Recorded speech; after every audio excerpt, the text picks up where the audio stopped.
Selamat datang di segmen terbaru kali ini di channel ini, yaitu AI News.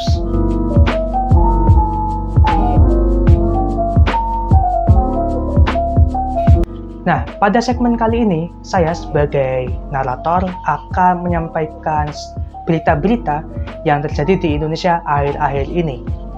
Dan sesuai namanya, AI News, di sini saya tidak sendiri dalam menyampaikan sebuah berita.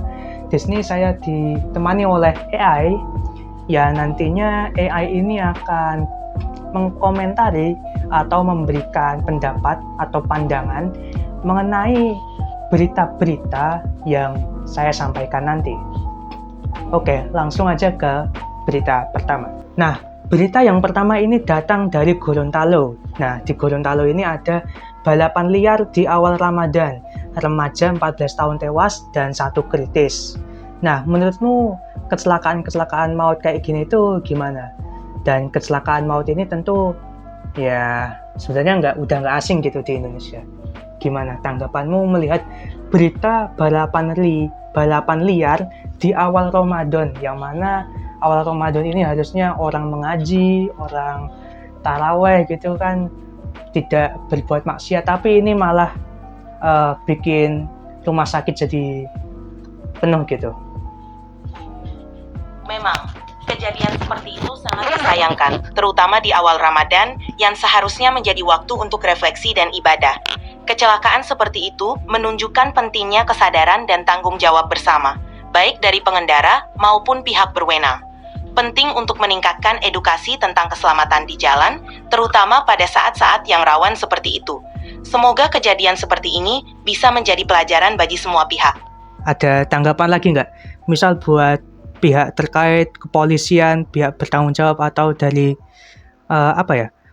pemangku jabatan di Gorontalo, ada yang mau disampaikan kalau misal mereka melihat ini? Bagi pihak terkait seperti kepolisian dan pemerintah daerah, tanggapan yang konstruktif sangat penting.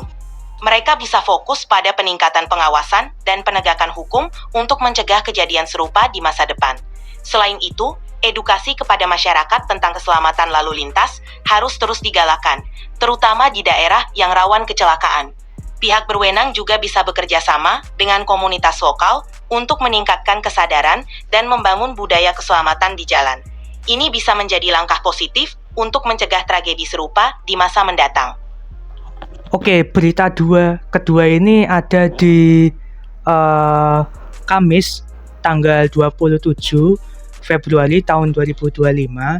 Ini ada di Trenggalek, di mana Kiai Imam Syafi'i alias Supar itu pemimpin pondok pesantren.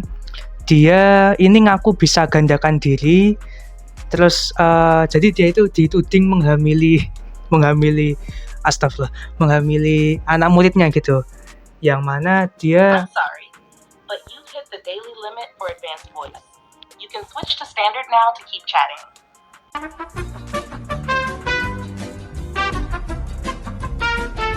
Jadi kejadian selanjutnya itu ada di Trenggalek, dan kejadian ini terjadi pada Kamis tanggal 27 Februari 2025.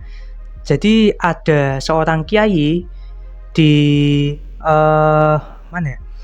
di Trenggalek, di sebuah pondok pesantren, yaitu Kiai Imam Syafi'i atau Supar, itu dituduh menghamili santriwati, yang mana sebenarnya udah bukan dituduh lagi gitu. Beliau udah jadi tersangka dan beliau membantah atas tudingan yang disematkan pada dirinya. Beliau itu bisa menggandakan diri, dan yang mencabuli santriwatinya itu klonnya, bayangannya. Nah, menurutmu gimana? Wah, itu pernyataan yang benar-benar di luar nalar. Kasus seperti ini memang menyedihkan, apalagi melibatkan figur yang seharusnya dihormati. Kalau sudah jadi tersangka, berarti ada bukti kuat dari penyidik. Publik pasti berharap hukum bisa berjalan adil dan korban mendapatkan keadilan. Reaksi masyarakat di sana gimana? Wah, kalau reaksi masyarakat sih ya pasti geram ya. Dan kalau dari aku sendiri ya, itu pasti ya ngelihat ini tuh miris gitu, bahwa seharusnya seorang kiai yang mana beliau adalah seorang figur untuk mendidik generasi-generasi muda, ini malah bukannya menumbuhkan generasi-generasi muda ini ke hal yang lebih baik gitu, tapi malah bukan hanya memandekkan generasi muda, tapi malah menghancurkan gitu.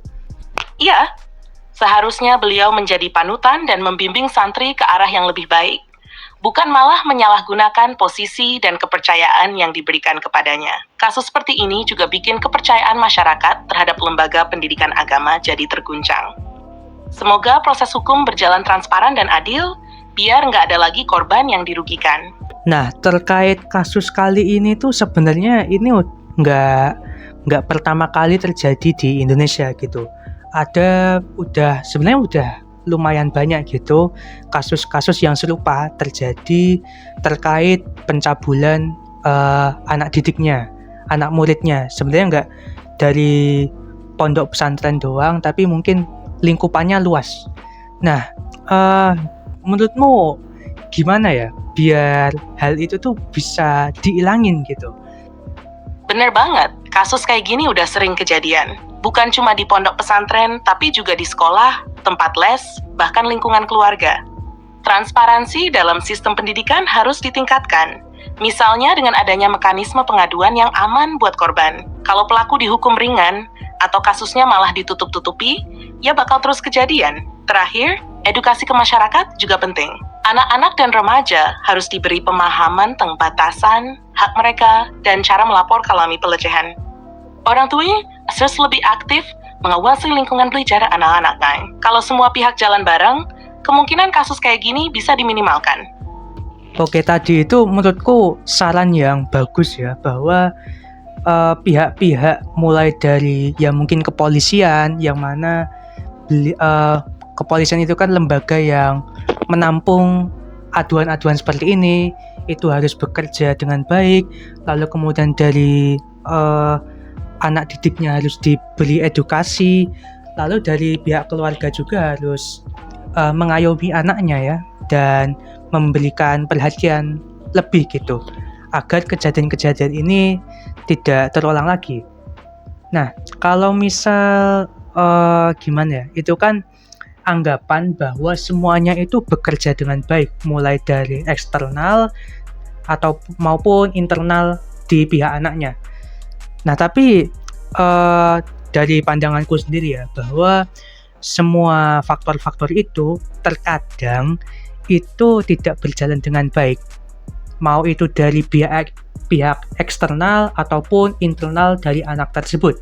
Misalnya ya keluarganya kurang memperhatikannya, atau teman-temannya sering membuli dia, ataupun dari pihak terkait itu ya seperti itu.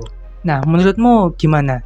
Bahwa ada mungkin faktor-faktor yang pada saat kejadian itu kurang optimal dalam menangani kasus-kasus ini, yang mengakibatkan berulangnya kembali lagi dan lagi kasus-kasus serupa seperti ini. Iya, aku setuju banget. Realitanya sistem yang ideal itu nggak selalu berjalan mulus. Ada banyak faktor yang bikin kasus-kasus ini terus berulang. Pertama, banyak korban yang takut melapor karena tekanan sosial atau ancaman dari pelaku. Kadang malah korban yang disalahkan, terutama di lingkungan yang masih patriarkal. Kedua, hukum kita seringkali nggak tegas atau lambat dalam menangani kasus kekerasan seksual. Ada kasus yang bertahun-tahun nggak jelas ujungnya, dan itu bikin pelaku lain nggak kapok. Selain itu, faktor internal seperti keluarga yang kurang perhatian atau lingkungan yang nggak suportif juga memperparah keadaan. Kalau anak dari kecil nggak diajarkan untuk berani bersuara atau nggak punya support system yang kuat, mereka bisa terjebak dalam situasi ini tanpa tahu harus ngapain. Jadi menurutku solusinya nggak cuma sekadar memperbaiki sistem hukum dan edukasi, tapi juga harus ada perubahan budaya di masyarakat. Harus ada dukungan penuh untuk korban, hukuman yang benar-benar bikin jera, dan perubahan pola pikir bahwa ini bukan sekadar aib yang harus ditutupi, tapi kejahatan serius yang harus dihukum. Oke, kita lanjut ke berita selanjutnya. Di sini ada berita mengenai Direktur Utama Pertamina minta maaf atas kasus korupsi minyak. Nah, jadi mungkin kamu belum tahu ya bahwa isu-isu sekarang ini ada isu terkait Pertamina yang merupakan industri yang bergerak di bidang perminyakan ya bahan bakar kendaraan gitu. Itu melakukan pengoplosan terkait produk-produk yang dia jualkan gitu. Nah, khususnya itu ada di Pertamax dioplos Pertalite yang dioplos dimanipulasi sehingga menjadi Pertamax dan dijual dengan harga Pertamax. Nah, di sini akhirnya Direktur Utama Pertamina itu minta maaf atas kasus korupsi minyak yang terjadi. Nah, menurutmu gimana berita-berita seperti ini ya? Sebenarnya kan korupsi ini juga udah banyak banget ya di Indonesia. Dan lagi-lagi kayak nggak ada habis-habisnya gitu, sama kayak berita sebelumnya mengenai pencabulan siswa gitu. Menurutmu gimana? Iya, aku udah dengar sekilas soal isu ini, dan memang kasus kayak gini bikin masyarakat makin kehilangan kepercayaan terhadap institusi besar seperti Pertamina. Ini bukan sekadar kasus korupsi biasa, tapi sudah menyangkut sesuatu yang langsung berdampak ke masyarakat luas. Kalau benar ada manipulasi bahan bakar, berarti ini bukan cuma soal uang negara yang dikorupsi, tapi juga soal kepercayaan konsumen yang dirugikan. Bayangkan orang bayar lebih mahal buat kualitas yang seharusnya lebih baik, tapi ternyata cuma hasil oplosan. Itu bukan cuma kejahatan ekonomi, tapi juga moral. Masalahnya, seperti yang kamu bilang, kasus korupsi di Indonesia ini kayak siklus yang nggak pernah putus. Ada banyak faktor, mulai dari lemahnya pengawasan, hukuman yang nggak cukup berat, sampai budaya permisif di sekitar pelaku. Kalau hukuman masih terasa ringan, dan ada celah untuk bermain curang, ya bakal terus ada orang yang berani melakukannya. Hukum harus lebih keras, pengawasan lebih ketat, dan yang paling penting, transparansi harus benar-benar diterapkan. Publik juga harus lebih aktif mengawasi dan menuntut pertanggungjawaban, biar kasus kayak gini nggak cuma berakhir dengan minta maaf, tapi benar-benar ada perubahan sistem. Nah, menurutmu solusi apa yang mungkin untuk dilakukan guna menanggulangi korupsi atau kasus-kasus seperti ini? Ya, aku mikirnya sebagai orang awam ya, mungkin masih kurang dalam pendidikan politik seperti ini atau kebijakan-kebijakan nasional. Ya, orang-orang yang korupsi ini harus aset-asetnya disita gitu, biar ya dia nggak bisa menggunakan uang korupsinya untuk melakukan hal-hal yang ilegal saat dia menjalani proses hukum. Nah, soalnya kan kalau misal di sini itu kadang kalau mau dihukum mati itu masih ada perdebatan pro kontra mengenai hak asasi manusia dari koruptornya gitu. Jadi masih belum bisa dilakukan. Iya, aku ngerti maksudmu.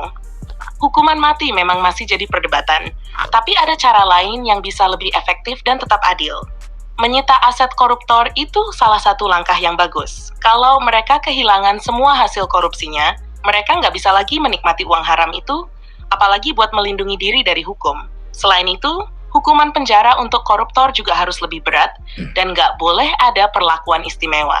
Kadang yang bikin masyarakat makin kesal adalah ketika koruptor malah hidup nyaman di penjara, atau bahkan dapat remisi. Ini bikin efek jera jadi nggak ada. Solusi lainnya, sistem pengawasan dan transparansi harus lebih kuat. Teknologi bisa dipakai untuk transaksi keuangan di BUMN atau lembaga pemerintah lebih terbuka. Masyarakat juga harus punya akses untuk mengawasi. Jadi kalau ada yang mencurigakan, bisa langsung ditindak.